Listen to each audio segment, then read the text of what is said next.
It is my pleasure to introduce our afternoon keynote. He is a nationally recognized inspirational speaker and resilient coach who has spent the past 2 decades helping individuals and organizations navigate change, overcome adversity, and unlock their best performance. He is known for his engaging storytelling and practical strategies that empower people to thrive, not just survive, in times of uncertainty. His message has resonated with audiences ranging from Fortune 500 companies to frontline teams, reminding us that even in the face of stress and disruption, we can find clarity, focus, and renewed energy. Today, he will challenge us to rethink how we approach change and inspire us with tools to stay grounded, resilient, and purpose-driven as we lead this aviation system forward. Please join me in welcoming Shawn Ellis. So you're the ones who chose to stay for an unknown motivational speaker rather than go to the 5 o'clock showing of The Wizard of Oz. So welcome, I'm glad you're here. I don't take that for granted. I know that this is the last session of a long day. I know you've been taking in a lot. How's your brain, by the way? How's everybody doing? Okay, all right, you're still there, you're still there. Everybody, let's just take a deep breath in.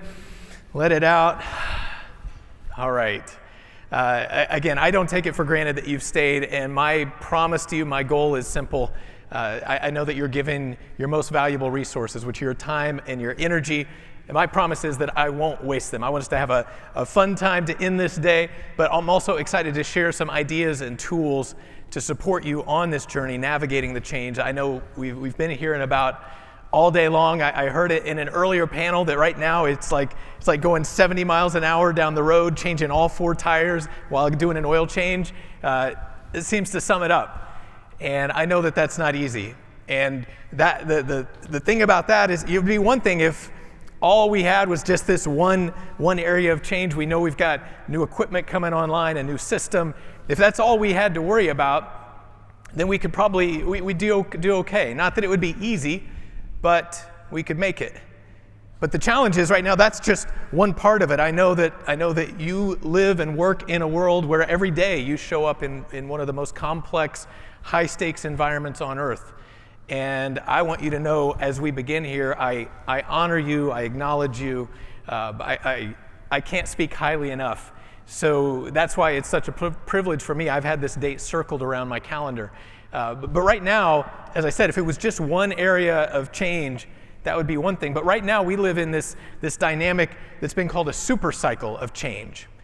And you know, if you think back to the old days, then we would have one breakthrough that would disrupt life for decades, right? The steam engine came along, and then that changes life for decades, and we figure that out. There was electricity, the same dynamic, the internet. But right now, it's not just one thing, it's everything all at once. And over the last 25 plus years, just the last 6 weeks, I've traveled coast to coast, and I've had the privilege of being with leaders and teams from organizations across a variety of industries: healthcare, nonprofits, aerospace, trucking. It's been a wide variety, and on the surface, the details couldn't be more different. But when we dig in, what we find is whether you're in aviation, whether you're a controller, a technician, an engineer, whether we're in this space or in any other space, change beneath the surface, it hits us in a very human way. It feels like anxiety, it feels like overwhelm, fear, anger, sadness. It hits us emotionally, and I know Sylvia talked about that earlier.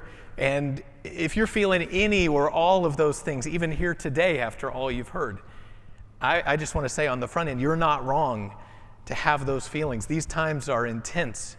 These are challenging times. And so I want to meet you in that human space. I don't have any solutions for you. I'm not about to introduce any new technologies, no new systems. I want to meet you on the human side of change. Because the truth is, policies will change, technologies will change, but the through line, through it all, the constant is you. And I know we've heard that here today. It takes all of us to make it through this. So I want to support you, the human, on this journey. And I wonder, the fact you're here, obviously you can survive everything that you've faced so far. We can get through it. There's no question about that. But I think we all want to do more than just get through it.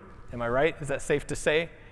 We want to do more than just survive. I know we've talked about thriving today. Well, what does thriving look like? To me, one of the best lessons I've learned, one of the best pictures of thriving I've seen is this little guy. This is my son Brody when he was 2 years old. And we were out riding our bikes in Nashville where I was living at the time. And what you can't see just out of the frame here is this long wooden bridge. And Brody was just riding his bike back and forth, just bump across that wooden bridge. And he had that big smile on his face. So I did what we're required to do as parents. I took a picture. But I wanted to know what puts that kind of smile on your face. So I asked him, I said, hey, buddy, what are you thinking about? And so quickly, so matter-of-factly, he said, riding my bike. Like, what else? Riding my bike. And I'm sure at that time, he must have looked at me, the adult in this interaction, and thought, like, Dad, I mean, isn't it obvious? What do you think I'm thinking about? It's not this morning's oatmeal. It's not this morning's blocks this afternoon. But for me, I love riding my bike too. But if you ask me at any given moment what I'm thinking about when I'm riding my bike, I'm probably not going to say riding my bike. I'm thinking about bills to pay. I'm thinking about a presentation coming up, a project coming up. What are we going to eat tonight? All these sorts of things. And I know that's not just me. I know that's all of us. So as I think back on that experience with Brody, it taught me a very simple lesson, just a question we can ask ourselves at any given moment to check in. Hey, are we surviving or are we really thriving in this moment? And the question is simply, are you in this moment or are you trying to get through this moment? And with all the challenges that we've talked about, I know there's a lot on your mind. AI, how is AI gonna affect all this? What about the workforce dynamics? What are we gonna do with the workforce shortage and yet the new trainees coming online? What do we do with all that? Like, we think we just wanna get through it. If we can just get through to the other side of it. So how can we possibly be in this moment? Because I know it's a catchy question, but what do we do with it really? And if I stand up here before you this afternoon and I say, well, hey, I'm going to tell you, here's how we get through it. We're going to have to adapt. I know what you're going to say. You're going to say, no shit, Shawn. Like, we have adapted. We can't keep planes moving in a stressed out system, in an understaffed schedule without adapting. We have adapted. You have to adapt. There's no choice. And it's true. Adaptability is required to survive. It's an innate quality we have, an ability we have to adapt and survive, and it's an important quality. But adaptability is reactive, right? We think about it. There's a change out there, and we see it, and okay, how do we react? What do we need to do? And we think of something different. Okay, I need to add something. I need to fix something. I need to improve this, improve that. Adaptability is reactive. But in this super cycle of change, what we need is something I call radical adaptability, and that's the conversation that I want us to have this afternoon. Because while adaptability gets us through the moment, radical adaptability says, how can I be my best in this moment? It's intentional rather than reactive. And there's no shortage of speakers and programs out there to tell you, hey, let me tell you, here's the 7 new habits you need to learn to succeed today. Here's the 5 things you need to learn, 5 new initiatives you need to start. And there's a place for all that. But radical adaptability asks a different kind of question. Radical adaptability says, what if the key to your next breakthrough isn't what you start, but what you choose to end? Because if we're already feeling overwhelmed right now, if we're feeling stressed out, the weight is heavy, we can't just keep adding more and more and more. Radical adaptability is about letting go of what no longer serves us. Because yes, we got to get that new stuff going, but we got to let go of some stuff. So what do we need to end? But I say that knowing endings don't come easily to us. We don't like to talk about endings. I know for me, I'd much rather talk about new things to start. I can talk about things that I love to hold on to. But anybody ever stay in a relationship too long? No. Yeah, me neither. A couple of you are honest out there. Right? We don't like letting go. Ending it's a source of, or we feel like it's a sense of loss or failure. I mean, to talk about just how challenging it is for us to end, maybe you saw this headline: AOL is ending its dial-up internet service this month. Who knew that was still a thing?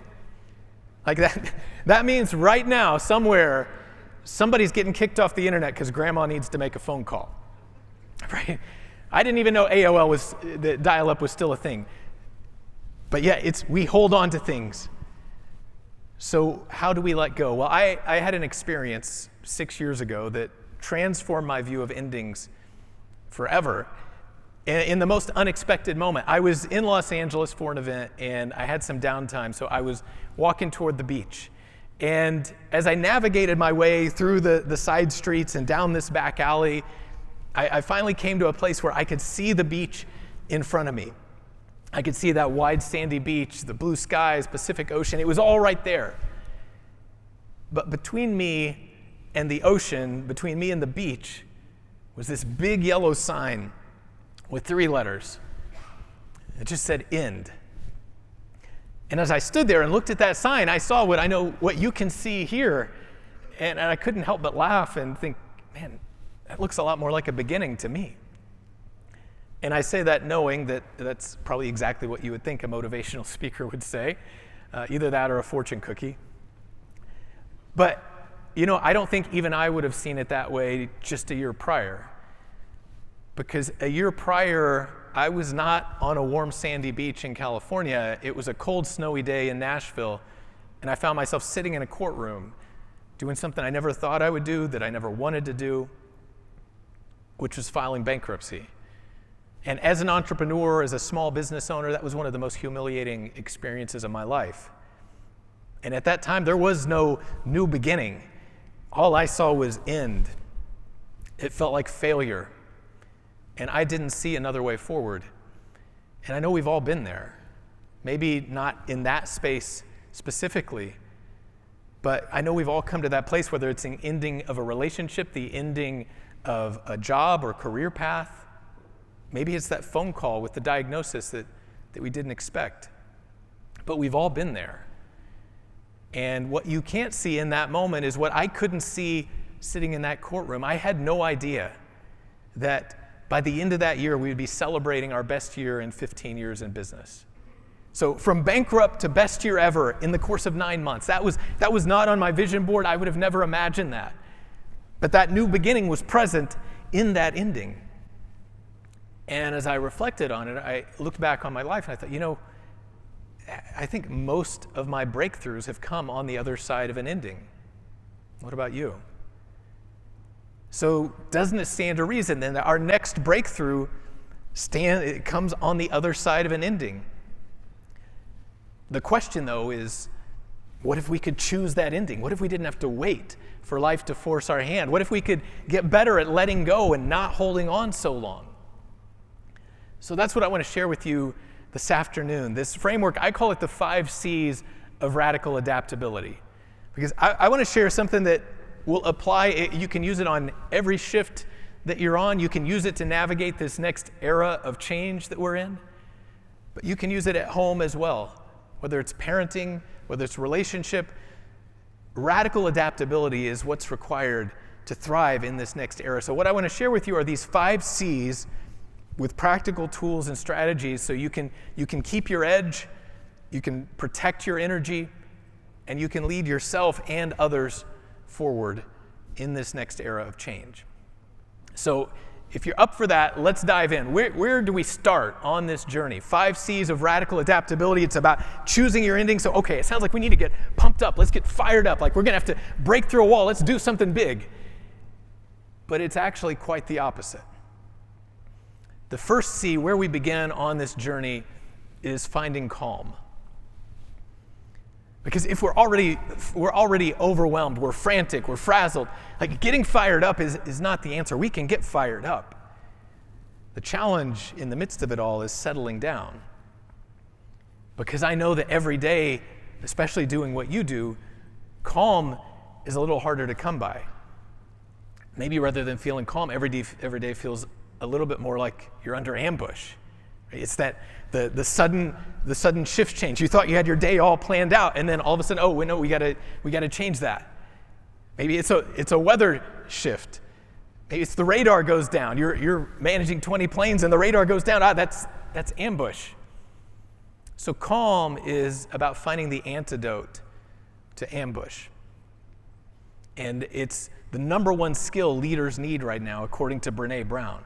Because we know what we feel, you know what you feel, showing up every day, doing what you do, navigating all the change, like you know what you feel, but then also you know everybody else around you is feeling the same thing.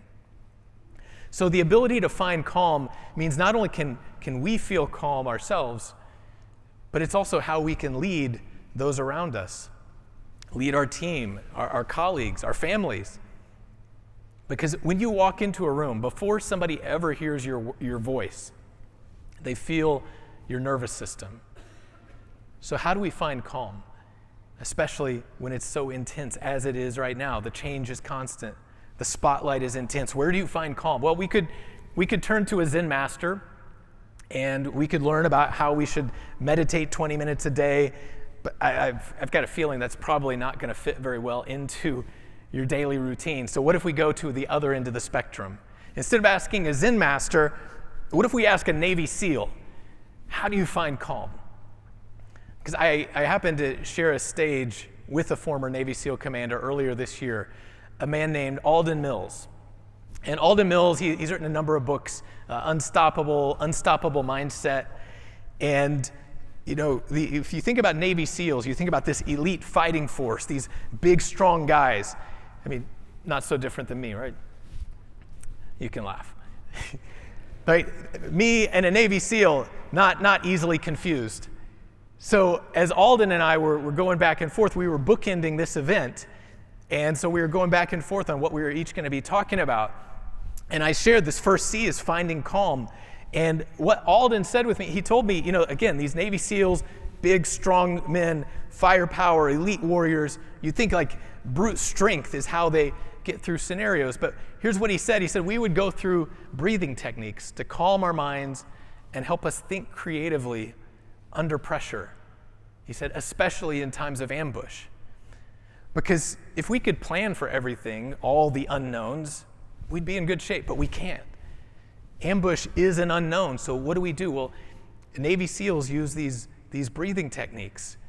So it's not just about relying on strength and firepower. So I wonder here this afternoon, would you be up for learning a Navy SEAL breathwork technique? By show of hands? All right, 6 of you, I think. All right, I think we can do it. I know it's the last session, and I know most of us wouldn't survive Hell Week, but when I think air traffic controllers, Navy SEALs, I mean, it's one and the same. I'm confident that you can do it. And here, we'll make this easy. There are a number of breathwork techniques we could try, but one of the simplest ones is one called box breathing. And I'm guessing some of you probably have already done this. Maybe you incorporate it into your life. But it's as simple as it looks. We breathe in for the count of 4. We hold for the count of 4.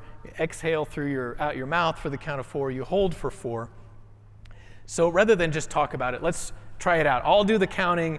You do the breathing if you're up for it. So first of all, take another one of those big deep breaths in. Let it out with a sigh. Okay, so let's begin. First, inhale through your nose for the count of 4, 3, 2, 1. Hold. 3, 2, 1. Exhale. 3, 2, 1. Hold. 3, 2, 1. Let's do it again. Inhale. 3, 2, 1. Hold. 3, 2, 1. Exhale. 3, 2, 1. Hold. 3, 2, 1. Inhale, and just continue breathing at a slow, relaxed pace. The inhale is important. We don't want to stop on holding your breath. That has a different effect. But I saw some of you close your eyes, and I wonder if you could feel a shift. That's just doing a couple cycles of box breathing. But this isn't woo-woo, this isn't about being zen, because I know we've got things to do in this room. Like, we got to make things happen. I know that's why you do what you do. But think of your breath as a remote control for your nervous system. Because what happens there is neuroscience. Like, when we're in survival mode, when we're stressed out, as you've got to be on edge, right? Always looking for alert, always monitoring. And that's important. But when we stay in that state, the Mayo Clinic has found that living in a state of chronic stress is the #1 predictor of a future cardiac event. So it's great that we have survival mode, we just don't want to live there. But when you take those breaths, it's a way to interrupt survival mode, to interrupt the stress response. Your brain function shifts from the amygdala, which is the fear center, that part of your brain that's always looking on edge, to the prefrontal cortex, which is where, again, as Alden said, where we can think creatively, we can be resourceful, everything we need to move forward. So my question to you then is, where might you be able to incorporate this into your day? Is it when you go off a shift, when you take a break? Maybe it's as you're exiting the room, you take a few of those breaths. Maybe it's on the drive home, maybe it's on the drive in. Throughout this presentation, I'm not here to tell you how to live your life, how to do your job, but I do want to give you some tools, and so it's up to you. Is there a place where you can use this? Because when you do, then not only does it change your state in the moment, but it actually rewires your body where that relaxation response, or we could call it a state of creation, that resourceful place where that becomes more the norm. And yes, we get stressed, we get frantic, but then our body settles back down, as opposed to living where that state of stress is where we live most of the time. So where could you incorporate this into your life? But calm is where we begin on the journey of radical adaptability, because if you can control your breath, you can control your body. If you control your body, you can control the moment. But then where do we want to go from here? Because we can't just be still, we can't just breathe all day, we don't live on a mountaintop. So the next C then is clarity. Calm helps us be in the moment, but now, okay, where do we go from here? Because we've got to move forward, we've got to lead this thing forward. But to do that, we need clarity. And once upon a time, I thought clarity and focus were the same thing. But I learned the hard way that they're not. See, I know focus is critically important to do what you do. You've got to be focused. If you're not focused, bad things happen. Focus, it plays an important role for all of us. Whether it's in the tower, in the center, whether it's getting through your inbox, at any given moment, we need to be able to focus. But then at some point, we also have to be able to zoom out and get a clear picture. But I didn't know that initially. And so one year I thought, man, I need to be more focused. I'm getting distracted by everything, and kind of like being in the room here and looking outside at the sphere and wondering, oh, what's the next scene? What's the next scene? What's the next scene? So I thought, man, I got to be focused. So I picked focus as my word for the year. And I was so committed that I hired a coach, and this coach had a plan. He said, I've got this plan, and I guarantee if you follow this plan for the next 12 months, you'll hit your outcomes. I said, man, I'm focused, I've got a coach, there's a plan, there's a guarantee. I mean, what could possibly go wrong? Famous last words, right? So I started that year, and things were going great. I was working the plan, I was putting in the extra time, and I was seeing progress every day. I was like, okay, we are moving this thing forward. And that was great until about 4 weeks into the year, there was a family medical crisis. And then all of a sudden, I found myself only able to work 2, 3, 4 hours a day.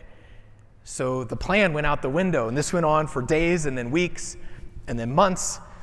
And at some point during the year, I thought, I think I picked the wrong F word for this year. Flexibility. I know that's what some of you were thinking. Flexibility, right? Maybe another F word at a time or two. But I realized flexibility is what it's going to take to move forward. Because focus is great. In a vacuum, you've got the perfect plan. Everything works. But we don't live in a vacuum. So I realized we've got to be flexible, but if we're just flexible, if we've got nothing but flexibility, then we can just wander everywhere, and who knows where we'll end up. So clarity is not the same as focus. What it is, clarity is about remembering what matters most. what matters most, even right now, with all the change that we're talking about, it's easy. Focus can lock in on any one of those changes, and it can be overwhelming. It can be discouraging. Clarity, again, zooms out and says, okay, where do we want to be 5 years from now, 10 years from now? Focus is all about now, now, now, but clarity is, okay, where are we going? What's really important here? And there are two questions that I love to ask every group that I speak to as a way to find clarity, because focus is the what, but clarity is the why. And the best way we find the why is to ask some questions. And one of the first questions that I ask that I'd like to ask you this afternoon is, what business are you really in? Because if we went around the room and I said, what business are you in? Maybe you would say aviation.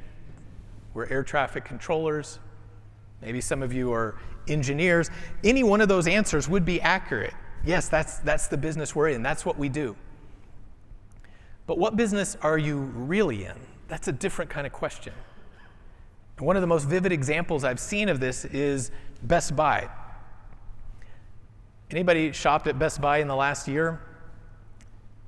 A few of you? Best Buy, does anybody wonder why or how Best Buy is even still here? What about Circuit City? It's gone. The last Circuit City I was in is now a church. What about H.H. Gregg?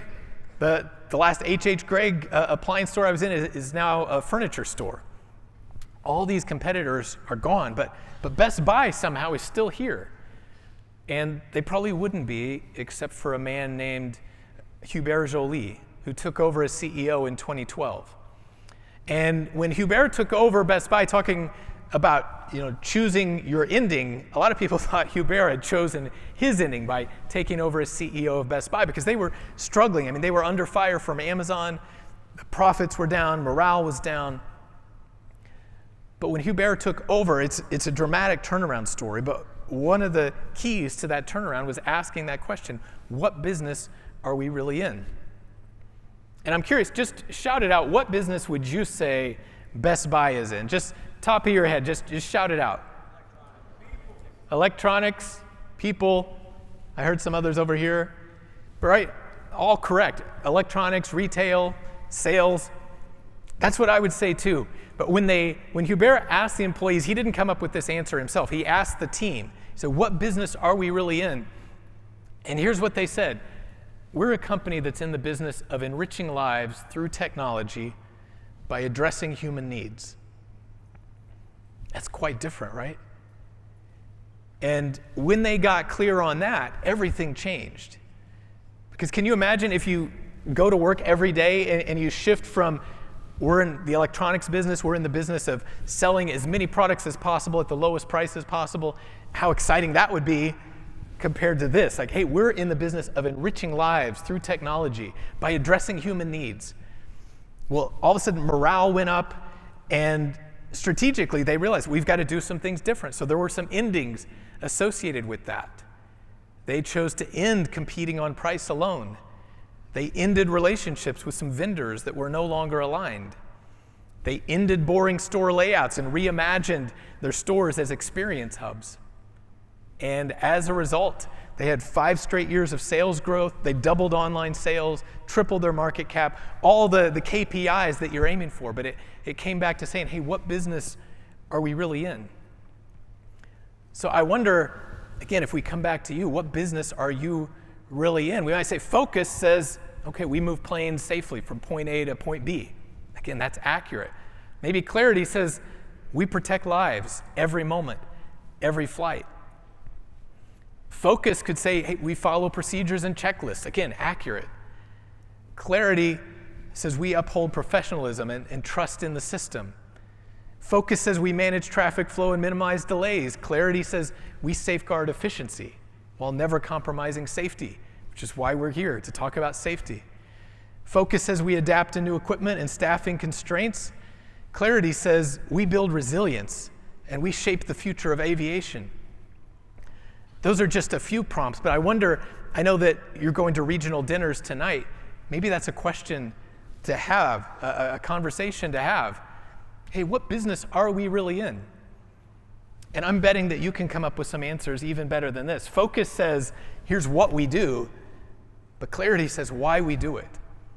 And when you know why you do what you do, it's true. Change is going to happen. There will be changes in policies, new systems, all the things we know. And we don't know exactly how we're going to get through all that. But when we've got a clear path, we know we can find a way. But this is a question for your team, for your organization. But I told you this is about you. I want to meet you in this moment. So there's another question I like to ask, which is this one. Where is the joy for you? Where is the joy in what you do? If you ask me where I find joy, yes, I love to be on stage and speak, but the joy for me is hearing about something, to know that I've shared something that has made an impact in someone's life. If it makes your life better, that lights me up. That's the joy. And it doesn't matter if I'm doing that on stage or through a social media post or wherever it is. But what about you? Where is the joy? A few weeks ago, I was speaking to a group, the largest distributor of Hunt Brothers Pizza. I don't know if any of you have ever stopped at a Hunt Brothers Pizza. They're in sports stadiums. They're in a lot of convenience stores on the back roads. But I was speaking to their to their reps, and these guys, they drive these trucks. They're on the road 14 hours a day. They're on and off that truck 40 times a day. It's grueling work. And so I asked this question, where is the joy? And I remember I was having a conversation with a man named Jeremy after the event, and he told me a story. He said, Shawn, I remember this one time when I went into an inner city. It was a rough part of town. And I went to this convenience store, and as I walked in, there's a bulletproof glass. Behind the bulletproof glass, the owner's got 3 guns sitting on the counter. And he said, I remember thinking, like, why am I here? Why am I doing this? But it was about that time that a young boy walked in, and he ordered his pizza, and he pulled out his EBT card, and he realized at that moment, he said, you know what? It hit me that this may be the only place within walking distance for that boy to get a hot meal. This may be his only hot meal of the day. So it totally transformed his outlook. He said, that's what brings me joy. So now no longer is it about delivering pizza. Not so different from Best Buy. It's about meeting human needs. So I want to pause for a moment right here and give you a chance to connect up with one another and just ask this question. What's a moment that reminded you why you do what you do, why you do this work? Maybe it's something in the last week, last month, but just pair up. We're just going to take a minute here. So about 30 seconds each. What's a moment that reminded you why you do this work? Go, share with each other.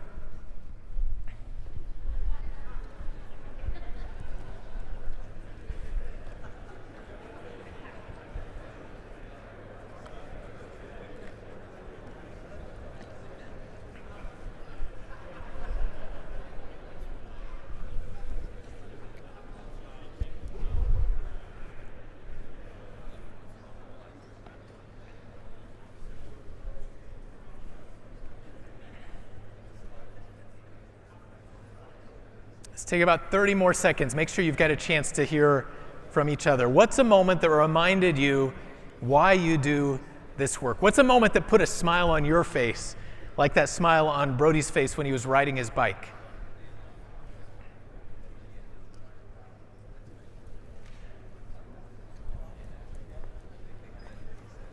All right, 10 more seconds.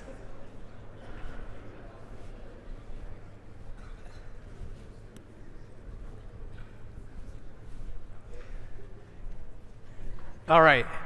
Now, I'd love to hear from a couple of you who would be willing to share. What's a moment that reminded you why you do this work? I'll bring the mic, and I'm not above bribing you, so I've got a couple free books. If you're willing to share, I'll give you a free book. Who's brave enough to share? What's a moment that reminded you why you do this work? I'll come to you. There's a hand. Thank you. I'm not too scared. I normally don't even Jerry? Thank you very much. Jerry from Katka. I'm an RVP, and oddly, sorry guys, it's the mushy moment. I really enjoy being around these people and helping them out. I was an air traffic controller for numerous years, and I don't want them to fall into the pitfalls I did or be mistreated. It's a great job. Union awesome. strong. That's awesome. Thank you, Jerry. Here's your free book. Let's give Jerry a hand. Awesome. Anybody else want to share? There's one back here. Alex? Yep. Yeah, Alex, Minneapolis Center. This was earlier this summer. Not a very busy stint, but working 2 airplanes going into Minneapolis, one from Traverse City, a Endeavor jet, and another one, a private jet coming from overseas. And it's right at the end of my shift, ship them to the next sector, and get off work, go home, and on my way home, I see those 2 airplanes on final for Minneapolis, and come to find out that another friend of mine through working a different job within the industry was the dispatcher for one of those airplanes as well, and we had a nice fun conversation about it. And it's just meeting those people and knowing that even though our industry is huge, it's also very small.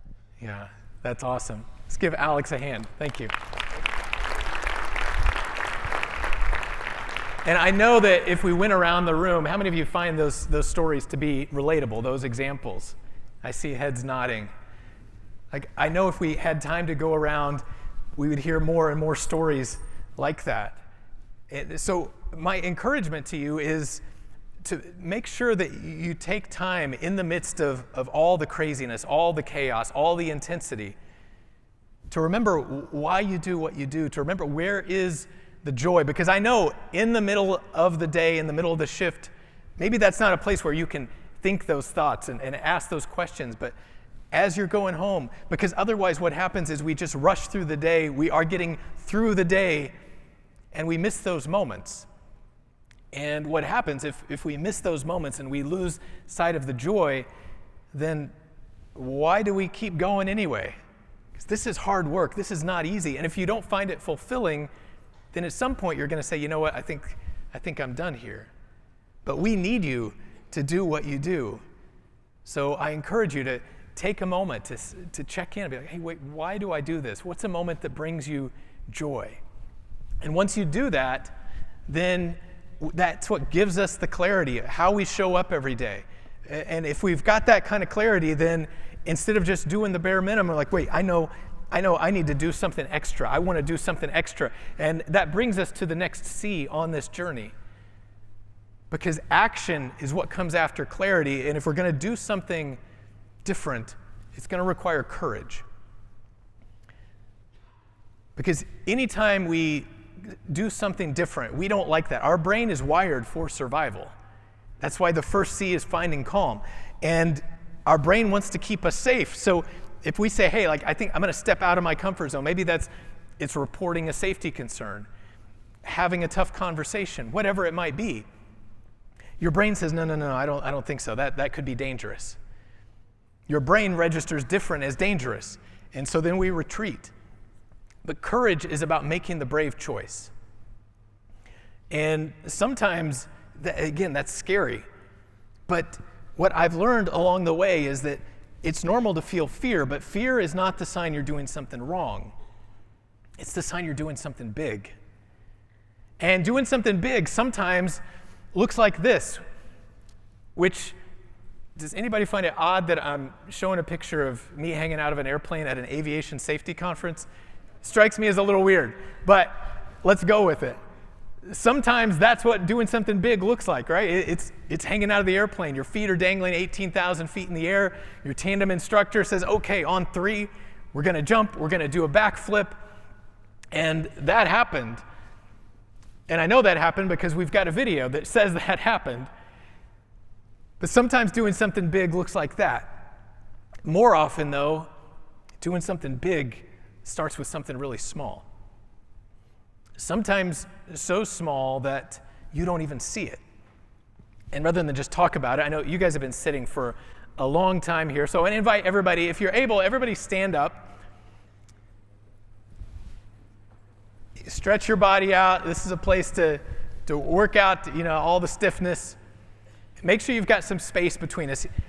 Here, let's demonstrate making the brave choice. And to start with, if we're going to make a brave choice, let's make sure you're in a stance that feels strong. So get in a superhero pose. Imagine whether you're Batman or Beyonce, whatever your choice is. Hands on the hips, a fist in the air. Strike a pose. some of you, I think, look like you're looking for your lost keys, but give it your best stance, whatever feels strong to you. And in that pose, all right, feeling strong, feet about shoulder width apart, here comes the brave choice. I want you to pick up your right foot and take one step forward. Pick up your left foot and bring it forward. And that's it. Give yourselves a hand. You did it. You're breathing like Navy SEALs. You're taking brave steps. You can have a seat. But I know that's a silly example, but that's the reality. A lot of times the brave choice is just a single step forward. And again, maybe it's sending an email you've been sitting on. Maybe it's filing a report. Maybe it's having a difficult conversation. So what I want you to think about is, what is a brave choice that's calling to you right now? When you remember the business you're really in, when you remember what brings you joy, everything you've heard today, we know that this is a once-in-a-generation opportunity to lead this forward, to create the kind of safety culture that we've always wanted. It's going to take some brave choices. So what's a brave choice that's calling you in this moment? And I want you to think about it maybe from a personal or from a professional standpoint. Maybe there's a bold professional choice. It's voicing a safety concern. I heard in the panel, like, hey, we need you to speak up. We need you to bring solutions. Maybe that's a professional choice you've been putting off. Or what about a small personal one? Maybe it's choosing to finally set that boundary so you don't burn out. What's a brave choice that's calling you? And I know for most of you, for most of us, I bet it's right there on the tip of your tongue, that you've known it for a long time. But if you haven't done it yet, then the real question is, what belief or story or habit needs to end in order to make this possible? Maybe it's a belief that, well, hey, this will never work. It's the story that things will never get better. Maybe it's just a simple habit or pattern or routine that you've gotten in. But what needs to end in order to make it possible for you to make that brave choice? And tomorrow we're going to be back together in here for a workshop, and I'm going to help you. We're going to walk through this process together. I'm going to give you a 3-step process to end well and begin better. So that's for tomorrow. But today I want you to think about, what is a brave choice that's calling you? As a little sneak peek of tomorrow, for tomorrow, these brave choices, my question is, what if it didn't have to be so hard? And better than that, what if we could make it a game? Have any of you ever played the conversational game, Would You Rather? I see heads nodding. I hear laughs, which means you've had the same experience I have. Well, when we take a family walk, our kids love to play this game. And if our 6-year-old is in the lead, the question sounds like, hey, would you rather eat cow poop or dog poop? And my thought in that moment is, I would rather not be in this conversation. But what if we could use that same game and turn it around and make it a neuroscience hack that makes it actually easier for us to make the brave choice? What if we could make it so you actually want to make the brave choice and it didn't take willpower to overcome it? That's for tomorrow. We're going to dive into that in the workshop to help you make these brave choices, not only the one you're thinking about now, but whatever it takes in this next era. But if it's difficult to make the brave choice, there's only one thing I know that's more difficult, and that is sticking with it. Have you ever had that experience where you make the brave choice, you step forward, you step out on the edge, and then as soon as you get there, your brain says, that's probably not such a good idea, and you retreat? Because change always takes us into this place, I call it the messy middle. So what we need then is this next C, which is confidence. I like to say courage gets us started, but confidence is what keeps us going. And it's not a confidence like we think of confidence as arrogance, this big puff out your chest, beat your chest. It's not that kind of confidence. The confidence I'm talking about is a confidence that's built on trust. Trusting yourself and really just trusting the process. And the best example I have of this, where it made it real for me, has nothing to do with work. It actually happened while I was in a painting workshop with Steve Ross. If you don't know Steve, you might know his dad, Bob. Are there any fellow Bob Ross fans here in the room? I see some hands raised. All right. Well, if you don't want to try box breathing, try Bob Ross. That's another path to finding calm.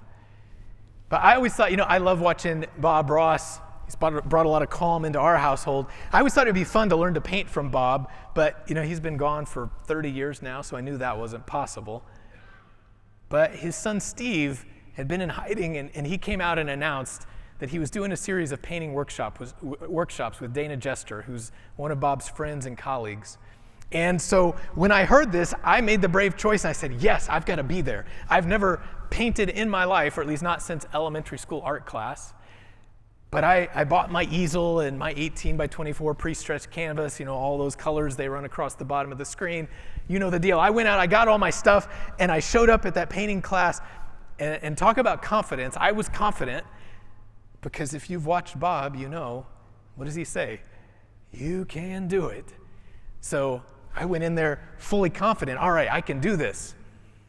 And so I got set up at the back of the room. Steve's up at the front, and I'm painting along. I'm matching every stroke on the canvas. And about 30 minutes in, 30 minutes in is where, if you've watched Bob, 30 minutes in is where you should see a masterpiece, right? You should have some happy little trees. But I looked down at my canvas, and I saw something very different. I thought at that moment, Bob is a liar. Because this is not what I was expecting. But it was about that time that Steve said to all of us, to the whole room, he said, hey, don't worry if it doesn't look like anything yet. And I thought, perfect, nailed it, because this does not look like anything yet. But I kept painting. Steve kept teaching, I kept painting, and a few hours later, by the end of the day, I looked down at my canvas. I was like, hey, there's some happy little trees. There's some mountains. They look like they got cake frosting on them, but hey, it's a lot better than it started. And as I looked at that, I thought, how did Steve know to say, don't worry if it doesn't look like anything yet? Well, he knew because he had been through it thousands of times. He knew that if you work the process works. But what do we do if we don't have somebody like Steve to say, hey, don't worry if it doesn't look like anything yet? Maybe right now, where you are, at this moment in time, like, man, this does not look like anything yet. We know that the old technology is not working. We know we got new stuff coming online, but we don't know exactly when or how that's going to work. Everything is an unknown. It's the messy middle. So what do we do? Well, what we have to do is create a faith file. This is a tool that I teach to every group that I speak to. And your faith file, what it is, it's simply an archive or a vault of all the times you've faced a challenge, all the times you've faced what looked like an ending. And the fact you're here proves that it was not the end. You made it through. So maybe if we think back, whether it's getting through COVID, I know that's an experience we can all share, that we've all shared together, that looked like an ending. But in your world, maybe it's previous software that's come online that, it didn't look like anything, but yet now here we are all these years later, and it's still not perfect, but it's a whole lot better. What can you put in your faith file? Because what happens if we're not intentional about putting these moments into our faith file, your brain is really good, because again, your brain is wired for what? Survival. Your brain is wired for survival, so your brain has a record of all the times that you've messed things up, all the times that things failed, or things could have failed, or things would fail if you ever went that way, and if you don't have a record, your brain will make some stuff up, because your brain wants to keep you safe. And we stay safe when we stay in what's familiar, and again, we'll learn more about that tomorrow. But if you create this faith file with evidence, what you're doing is training your brain to trust. And at some point, when you find yourself in that messy middle and you stack enough of these experiences, instead of your brain saying, oh, we better get out of here, your brain says, oh, no, we got this. You reach what's called a neural tipping point. And then you face a challenge, and you've got this archive. that you know you're going to make it through. So what evidence can you add to your faith file? I mentioned a few things, but what about in your personal life, in your professional life? Think of a moment where it looked like an end, and now you're on the other side. Put that in your faith file. But I wonder if you've got some experiences like mine where not only did you get through it, but now you're on the other side of it, and do you have something now that's even better than you could have imagined? Do you have something now that you're grateful for that is on the other side of what looked like an ending? Put that in your faith file.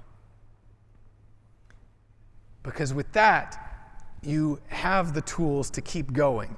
Courage allows us to make the brave choice and take that first step. But confidence, the faith file, is what gives us the trust so we can keep going. And if we had been together a couple of years ago, this is where the presentation would have ended.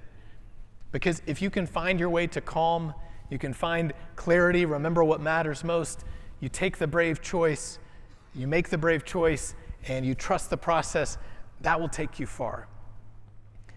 And for a lot of years, that's all I shared. Because by nature, I look for self-reliance. But what I found is you can have those 4 C's and still come up short if you try to go it alone. And that's why we need the 5th C, community. Which I know in this room, in this industry, I could leave this one off. It's almost like a given, right? That's why you come here, because we know we're stronger together than we are alone. For me, I was a lot slower to learn that. I'm an introvert by nature, so my nature is to retreat. But 2 years ago, when I was getting ready to leave Nashville, I had a final appointment with my therapist, Jonathan, and he said, Shawn, you're better equipped than most to face these challenges on your own, but my hope for you is that you find a community of belonging. And what I've found as I've leaned into that is community is the force multiplier. Yes, you can find calm, clarity, courage, confidence. You can do all that on your own. But if you add community to that, everything goes to a whole nother level. And when I left Nashville, I moved to Ohio. Since moving, I've remarried. My family is all in Ohio. So I was going for building a community, and here's a picture of my community in Ohio that did not exist in Nashville. It's my wife and our 3 kids. My little guru, Brody, is now the tallest one in the room. It's my parents and brother and his family. But I only share that story because I know that in it, you'll find your story. In this room, there are ideas that you haven't tapped into yet. There's strength that you haven't tapped into yet. So what do we need to do to build a stronger community to lead into this next chapter? But it's not just this soft and fuzzy thing. I know Sylvia talked about community and connection earlier, but check this out. Here's a study from McKinsey. They were looking at what drives innovation. And they found that employees who reported high levels of resilience and adaptability are 3.8 times more likely to be highly innovative. So that's a game changer. If you've got calm, clarity, courage, confidence, that gives you resilience and adaptability, 3.8 times more innovative behavior.